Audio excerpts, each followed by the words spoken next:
कहो का भैया? ये गाड़िया बेचा था? हाँ गाड़ी है बिका। कितना लेबा बोला?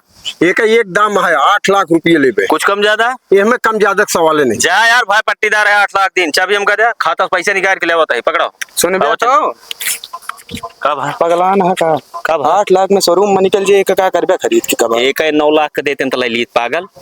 तू सारी जनता नहीं, तू तो लड़के रहा है। जब जवान रहे ना तो अपने घर एक सामान बहुत मोलवाई कही के लेते हैं। बहुत गरजुआ पूरी एरिया में चर्चा के यहाँ बेइज्जत। अब हम तो कमाते ही नहीं, इनका लता गर्द गई दे। जब तक एक कटोरा लेके मांगे ना लगे इनका हम छोड़े बना। तो टेंशन नहीं ले। चला रुपया ले आ यार, 8 लाख रुपया किलो लड्डू उनका दे दे। कहाँ है ससुर? चलो उन्हें अगला सौदा फिर मैं तो इनके दे। चला जाते ही खाता से रुपये निकाल के लेके आओ। जाते ले आओ। अरे गांव देश कहीं का लखता है यार। जल्दी लेके आया पैसा। जल्दी लेके आवत है, जवन चीज बेचे।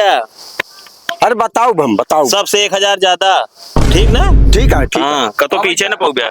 चला जगह जमीन जो चाहिए ना नहीं सब ले जाइए। चल बेटा चलाओ। जवान भैया कमा था चला अपने घरे।